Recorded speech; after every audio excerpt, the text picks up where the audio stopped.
Assalamualaikum warahmatullahi wabarakatuh. Kalau dinisbat kepada Islam seperti pengeboman, pengerusakan, nggak boleh. Hatta membunuh orang kafir nggak boleh.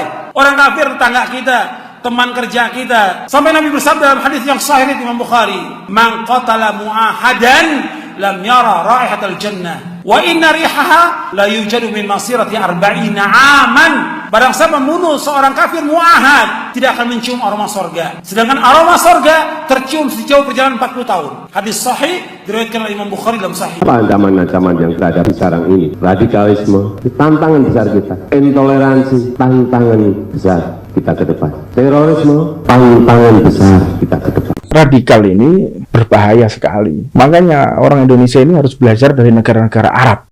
Runtuhnya negara-negara Arab Timur Tengah, bagaimana runtuhnya Libya, bagaimana runtuhnya Suriah, bagaimana negara-negara Arab kacau balau. Rakyatnya dihasut untuk memusuhi pemerintah yang sah. Rakyatnya dihasut. Kita ambil satu contoh aja, Muammar Gaddafi. Muammar Gaddafi itu kurang sejahtera apa rakyatnya? Kalau lahir dibiayai, rumah sakit gratis, kesehatan gratis, pendidikan gratis, air gratis, listrik gratis, tapi rakyatnya dihasut untuk menggulingkan pemerintah yang sah. Ini yang menurut saya mengancam. Survei Saiful Mujani menyatakan 87% penduduk Indonesia itu menghendaki Pancasila dasar negara. 9% itu ingin diganti negara Islam. 4% menyatakan tidak tahu. 9% itu berapa Bang? 24 juta. Dan ini kalau berteriak semua, repot kita.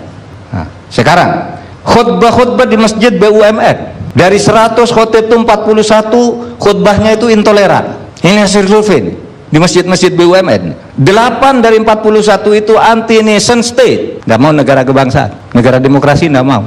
Ini hasil BUMN. Lalu ini hasil penelitian yang lebih ilmiah.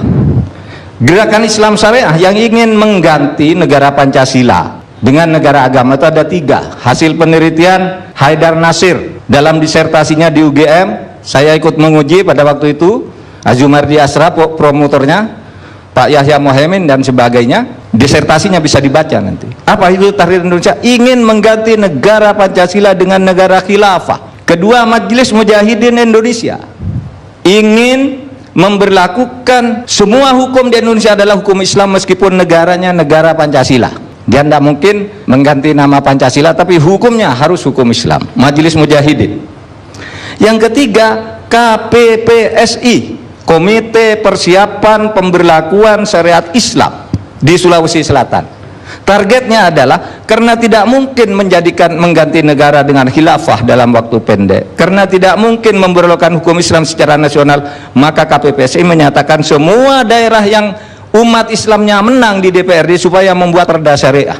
Apa ini bukan tindakan radikal? Apa betul itu radikal karena radikal? Tidak juga. Betul mungkin karena ketidakadilan, mungkin karena ketidakberesan, tapi kan itu bukan soal Pancasila, itu soal manajemen pemerintahan. Saya juga sering berteriak, orang itu berteriak ikut gerakan radikal itu sebagian besar hanya ingin protes karena merasa tidak ada keadilan di negeri ini, bukan karena radikal benar. Yang radikal berapa orang nih dari jumlah ini.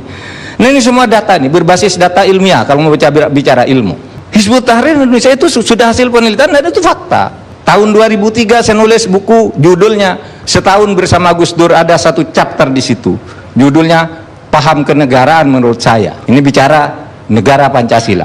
Tahun 2007 melalui buku Fiqhus Siyasah, fikih politik menurut Islam. Ini ditulis oleh Saudara Ridwan HR, diterbitkan oleh Fakultas Hukum UI. Saya memberi pengantar di situ, mengingatkan. Ini tahun 2007, bulan Agustus. Mengingatkan saya, ada gerakan Hizbut Tahrir ingin mengganti negara Indonesia. Ini fakta, mereka tidak pernah bantah. Termasuk kelompok-kelompok Salafi Wahabi, mustahil nggak punya tujuan politik. Ini produknya kemarin meledak di Bandung. Dan Solo ini menjadi simpul yang penuh dengan keunikan, Pak. Semua ideologi hidup di Solo. Bomnya meledak di Bali, simpulnya di Solo. Bomnya meledak di Bandung, simpulnya di Solo. Semua mengarah Solo. Konfliknya di Poso, simpulnya ada di Solo. Konfliknya di Ambon, simpulnya di Solo. Semua ada di sini, Pak. Ini tolong disadari. Mengapa Solo? Solo ini sudah menjadi melting pot ideologi sejak dulu. Semua ideologi hidup di sini. Ahlus Sunnah wal Jamaah hidup, Syiah hidup, PKI hidup, Hidup. Di sini udah pernah menang loh PKI pemilu tahun 1955. Karena janji PKI adalah mengembalikan tanah rakyat yang dikuasai oleh keraton. Menang di sini. Tapi setelah itu yang menang adalah Serikat Dagang Islam ketika itu. Karena isinya kan pedagang-pedagang semua.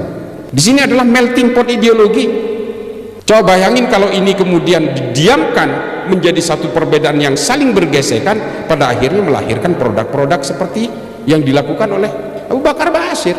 Dan ini kemudian menjadi epicentrum. Saya pikir kemarin bom yang meledak di Bandung itu Pak, udah bukan bagian dari Solo. Ada juga, masih menggigit kota Solo juga. Ternyata ya asalnya dari sini-sini juga. Coba, ini harus dipahami. Kota Solo ini harus kita sadari bahwa NU harus menjadi pemain utama di kota Solo. Karena kalau NU tidak bisa menjadi perekat dari berbagai ideologi yang hidup dan tafsir-tafsir yang segala macam ini, maka Solo betul-betul akan menjadi epicentrum yang dalam konteks negatif. Ini kalau didiamkan. Makanya semua kesatuan TNI dan Polri itu pasti punya posko di Solo. Memang unik Pak. Ini mohon maaf ya, termasuk orang Islam yang makan anjing pun ada di sini Pak. Ini membuktikan bahwa ideologi apapun hidup di sini. Ini kan harus kita ketahui semua. Artinya, dan semua punya zona nyamannya masing-masing. Dan ketika satu sama lain saling mempersekusi, ini kan bahaya. Amrozi simpulnya di sini, Agus Suyatno yang kemarin jadi pelaku itu melakukan amaliyahnya di Bandung di Astana Anyar, padahal orang di sini juga. Coba, istrinya ya orang sini, orang Sukoharjo. Bicara al-mukmin ya Serjo lagi, panggungnya ya di Solo, dan dilalahnya ya presidennya dari Solo lagi. Udahlah, ini tempat carmuk, ini cari muka di sini. Ada yang orang ingin naik jabatan ya cari mukanya di sini, ada yang ingin meruntuhkan negara ini cari mukanya juga di sini, macam-macam. Karena memang ini titik simpulnya Pak. Dari semua gerakan usroh pada zaman Soeharto, pada zaman Soekarno, sampai kemudian gerakan-gerakan Salafi Wahabi, itu semua epicentrumnya di sini. Dan mereka cari makannya di sini, jadi tukang parkir lah, laskar ini, laskar itu, dihimpun dalam DSKS. Memang kita nggak tahu apa? Tahu kita. Kita tahu betul peta di sini sebenarnya. Memang sulit kalau kita tidak punya resistensi secara kolektif, tidak bisa menyelesaikan ini. Kelompok-kelompok pengusung khilafah ini juga kemudian menjadikan Indonesia sebagai melting pot dari proxy war. Apa proxy war? Ya kaki tangan. Pendanaannya dari mana? Dari segala arah Pak, termasuk dari luar negeri. HTI itu kantor pusatnya di London. Curiga nggak sampai? Curiga lah. Gerakan Hizbut Tahrir yang ingin menghilafahkan seluruh dunia, kantor pusatnya di London. Kenapa nggak dimulai dari London? Kok tiba-tiba ngacak-ngacak Indonesia? Terus tiba-tiba ini diakui dari ini buatan Tuhan, ini buatan orang Islam. Bukan. Sistem syuro yang dipakai Khulafaur Rasyidin itu sudah dibikin oleh bangsa Romawi 1400 tahun yang lalu.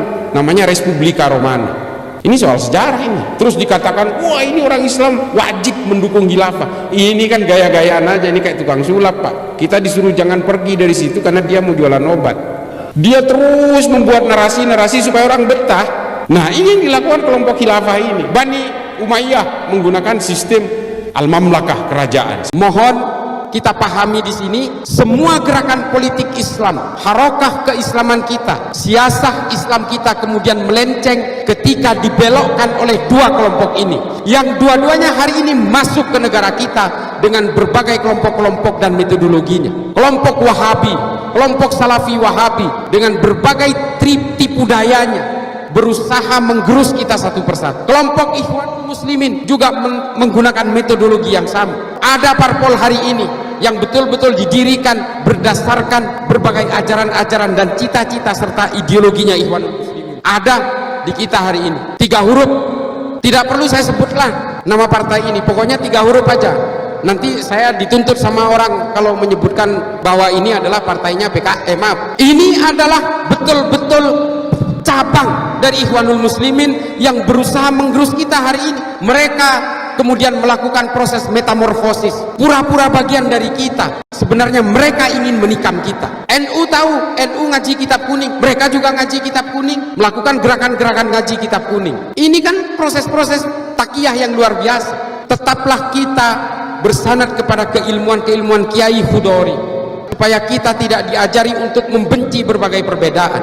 Itu yang harus kita pegang teguh. Kita tetap berpegangan kepada Ahlus Sunnah wal Jamaah Nadiyah. Jangan pernah keluar dari situ. Biar kita tetap tidak gelisah oleh berbagai peradaban manusia yang terus bergerak maju. Apa yang saya sampaikan di sini adalah gambaran besar dari bagaimana berbagai ideologi transnasional hari ini yang berusaha menggerus dari kalangan Nahdien hari ini satu persatu gara-gara cebong kampret, padahal ini sudah telah lama lewat. Inilah dampak politisasi agama, ini yang harus kita pahami. Hanya gara-gara politisasi agama, Sunni dan Syiah bermusuhan 1500 tahun gak damai-damai hingga hari ini, dan 2014 melahirkan cebong dan kampret hingga hari ini tidak selesai juga. Dendamnya awet, marahnya awet, musuhannya awet, karena masing-masing merasa dilegalkan oleh ajaran-ajaran agama. Saya nggak mau nyebut partai, nanti disangkain kampanye politik lagi. Dari Kemenak itu biasanya masih menyamarkan dengan partai kurang selawat. Tetap berpegang teguh kepada kedamaian, kepada kemanusiaan dan cinta. Islam itu diturunkan oleh Allah untuk tujuan-tujuan supaya manusia ini tertib. Tidak mungkin Islam ini diturunkan supaya manusia membuat huru-hara. Makanya kemudian para ulama NU pada masa lalu pasca kemerdekaan merumuskan supaya kita tidak saling tikam dalam satu keimanan, supaya kita tidak saling tikam dalam sesama anak bangsa. Kemudian disepakati bahwa al-asobiyahnya Indonesia itu adalah Pancasila. Mari kita jaga kedamaian, kemanusiaan dan cinta di kalangan seluruh anak bangsa kita ini. Jangan lagi kita terpengaruh oleh berbagai kepentingan-kepentingan politik yang sifatnya sektoral, yang sifatnya parsial, yang sifatnya betul-betul eksklusif. Kita harus berpolitik atas nama Islam dan atas nama negara, atas demi keutuhan negara kesatuan Republik Indonesia. Semoga Allah senantiasa menuntun kita di jalan yang diridhoinya. Aku qouli hadza, astaghfirullah li wa lakum. Wassalamualaikum warahmatullahi wabarakatuh. Terima kasih.